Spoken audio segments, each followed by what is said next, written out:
اگر امام کی نگاہ کرم ہم آپ پر ہو گئی تو اس دنیاوی زندگی کے اندر بھی ایک انقلاب اور سعادت کی سی کیفیت پیدا ہو جائے گی. آیت اللہ وحید خراسانی وہ فرماتے ہیں کہ امام کی نگاہ کا ایک اثر ہے جو انہوں نے اپنے ایک درس خارج میں بیان کیا اور اس میں ایک واقعہ نقل کیا ہے جو کہ شیخ صدوق نے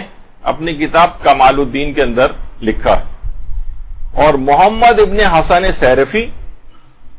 سے یہ واقعہ نقل ہوا ہے جو کہ بلخ کے رہنے والے تھے. اچھا، اہل بلخ جو تھے وہ اپنے اموال سے حقوق شرعیہ نکالتے تھے، خمس وغیرہ نکالتے تھے اور یہ ان کو دیتے تھے. پھر یہ بغداد میں جو امام زمانہ علیہ السلام کے نائب حسین ابن روح تھے یہ ان کو لے جا کر دیتے تھے جو امام زمانہ علیہ السلام کے تیسرے نائب تھے. دیکھیے، امام زمانہ کا نائب ہونا دیگر تمام خصوصیات کے ساتھ ایک اور چیز کا بھی تقاضا رکھتا تھا کہ کون کس قدر ایمان میں قوی ہے اور وہ امام کا کس حد تک رازدار ہے. مثلا یہاں تو ذرا سا کسی کو کوئی کبھی خواب میں بھی زیارت ہو جائے تو پوری دنیا کو بتانے کے لیے وہ تیار ہو جاتا ہے، لوگ اس کے طرف ہجوم کرنے لگتے ہیں. اتنے رازدار کہ ان کے متعلق اس زمانے کے لوگ کہتے تھے کہ اگر انہوں نے اپنے دامن میں بھی امام کو چھپایا ہوا ہو اور ان کی تلاش کے اندر لوگ آئیں اور ان کی جسم کو قینچیوں سے ٹکڑے ٹکڑے کر ڈالیں تب بھی امام کے متعلق کچھ نہیں بتائیں گے. حسین ابن روح تو بہت بڑے مناظر بھی تھے اور بہت سی غیب کی باتوں کو بھی جانتے تھے، حتیٰ کہ اپنی موت کے وقت سے بھی واقف تھے. ابھی آگے چل کر بھی بات آئے گی. تو آیت اللہ وحید خراسانی فرماتے ہیں کہاں بلخ اور کہاں بغداد. بلخ کے رہنے والے تھے اور بغداد جو وہاں حسین ابن روح وہاں پر تھے. تو حسن ابن سیرفی فرماتے ہیں کہ اتنا دور تھا کہ یعنی جس وقت ایران میں تہران سے صرف مشہد اگر انسان سواری کے اوپر جائے تو 2 مہینے لگتے تھے. تو یہ کرتے تھے کہ جتنے بھی اموال ان کے پاس جمع ہوتے تھے محمد ابن حسن سیرفی کے پاس بلخ میں اور اطراف سے جو لوگ ان کو لے جا کر دیتے تھے. تو اب بھی جس طریقے سے ہوتا ہے کہ اگر اماؤنٹ مثلا کسی جگہ کی کرنسی ڈی ویلیو ہے کچھ ہے اور کسی جگہ پہنچانا ہے تو اس کو ڈالر میں چینج کیا جاتا ہے، پاؤنڈز میں چینج کر کے جو ہے وہ مرجع کے آفس تک بھجوایا جاتا ہے تاکہ ان کی ذرا مقدار بھی کم ہو جائے، یعنی کمیت میں ذرا کم ہو جائیں وہ. تو انہوں نے اپنے تمام اموال کو سونے اور چاندی کے سکوں کے سانچوں میں ڈھلوایا اور سفر کے لیے تیار ہو گئے. اور مدت تک سفر کرتے کرتے سرخس کا ایک علاقہ ہے جو کہ ایران اور ترکمانستان کے درمیان میں اس کی ایک سرحد ہے، وہاں پہنچ گئے. وہاں انہوں نے خیمہ لگایا محمد ابن حسن سیرفی نے اور زمین پر بیٹھ کر وہ سونے اور چاندی کے سکے جو انہوں نے امام تک پہنچانے تھے ان کو بیٹھ کر گننے لگے. اچھا، اس زمانے میں ریت کے اوپر بیٹھے ہوئے تھے، ایک سکہ کہیں ریت کے اندر ہی کسی جگہ پر گم ہو گیا، چاندی کا سکہ تھا. اچھا، یہ تھے ایک امین شخص. اب انہوں نے کہا ایک سکہ کہاں چلا گیا وہ. بہرحال انہوں نے اپنے ذاتی مال سے اس کمی کو پورا کیا اور سرخ سے یہ ہمدان آئے اور ہمدان میں وہاں اس مال کو چاندی کے اندر سانچے میں ڈھلوایا اور پھر اس کا سکہ بنوایا دوبارہ اور پھر ہمدان سے ہوتے ہوئے یہ بغداد پہنچ گئے. بغداد میں حسین ابن روح کا جو مکان تھا وہاں پر بڑی مشکل کے بعد حسین ابن روح کے مکان کو انہوں نے تلاش کیا. بہرحال ان کا گھر مل گیا اور تمام سونے اور چاندی کے وہ سکے، آیت اللہ وحید خراسانی واقعہ سنا رہے ہیں، تمام سونے اور چاندی کے وہ سکے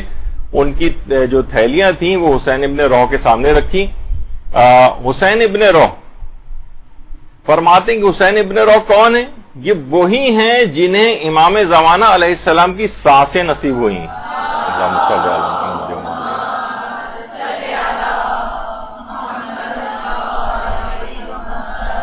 اور جن پر امام زمانہ علیہ السلام کی خاص نگاہ کرم تھی. انہوں نے اپنے سامنے سونے اور چاندی کے وہ سب سکے سامنے رکھے. محمد ابن حسن سیرفی پریشان ہوئے کہ سونے چاندی کے سکوں کو اٹھا رہے ہیں، رکھ رہے ہیں، اور یہاں تک کہ انہوں نے اس میں سے ایک سکہ اٹھایا جو چاندی کا تھا اور کہا یہ ہمارا مال نہیں ہے، اور اس کو الگ کر دیا اور کہا کہ یہ وہ ہے جو سرخس میں تمہاری ایک سونے کا سکہ کم ہو گیا تھا اور تم نے یہ سوچتے ہوئے کہیں ہم مال میں خیانت نہ ہو جائے، ہمدان پہنچ کر اپنے ذاتی مال سے اس میں ایک اور سکہ بنوا کے اس کے اندر رکھا ہے، یہ تمہارا مال ہے، یہ ہمارا مال نہیں ہے، اب تم واپس سرخس جاؤ اور وہاں پر جس جگہ پہ تم نے پہلے خیمہ لگایا تھا اسی جگہ پر خیمہ دوبارہ لگانا، اور وہاں تم تلاش کرنا، وہ چاندی کا سکہ تمہیں دوبارہ مل جائے گا، پھر اگلے سال جب تم بغداد آؤ دوبارہ اموال لے کر تو اس چاندی کے سکے کو دوبارہ پھر یہاں لے کر آنا، اور جب تم آئندہ سال آؤ گے تو میں تم کو یہاں پر مجھے زندہ نہیں پاؤ گے اور اس مال کو تم ہمارے بعد میں آنے والے نائب کے سپرد کر دینا۔ اب آیت اللہ وحید خراسانی فرماتے ہیں کہ یہ وہ ہستی ہے جنہیں امام زمانہ علیہ السلام کی پاکیزہ سانسیں نصیب ہوئی ہیں، اور امام کی نظر کرم نے ان کو اس عظیم مقام تک پہنچا دیا کہ وہ ماضی کو بھی دیکھ رہے ہیں اور مستقبل کو بھی دیکھ رہے ہیں، یعنی بغداد میں ہونے کے باوجود بلخ اور سرخس بھی ان کی نگاہوں کے سامنے ہیں اور ہمدان بھی گویا ان کے قبضہ قدرت میں ہے۔ جب ان کے نوکروں اور غلاموں کی یہ کیفیت ہے تو سوچئے کہ امام زمانہ علیہ السلام کی عظمت کیا ہوگی۔ اللہم صلی علی محمد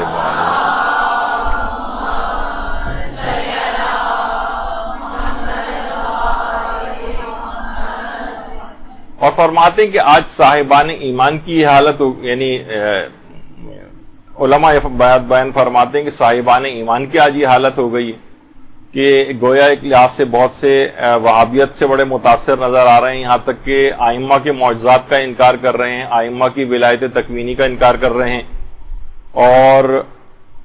ان کے علم غیب اور ان کے ہاتھ میں جو قدرت و طاقت ہے جو پروردگار عالم نے ان کو دی اس پر سوالات اٹھانے لگے ہیں۔ تو آپ سوچئے کہ جب امام زمانہ علیہ السلام کے غلاموں کی اور ان کے ملازموں کی اور ان کے وکلاء کی اتنی عظمت ہے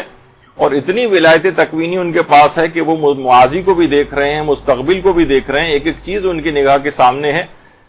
تو امام کی کیفیت کیا ہوگی؟ جبھی زیارت مطلقہ جو ہے حضرت امیر کی مفاتی کے اندر بھی ہے، بہار کے اندر بھی ہے کہ آپ خدا کی وہ دیکھنے والی آنکھ اور سننے والے کان، تو کتنی ان کی شان، کتنی ان کی عظمت ہے۔ اور جب بھی آیت اللہ بہجت یہ بات بھی بیان فرماتے تھے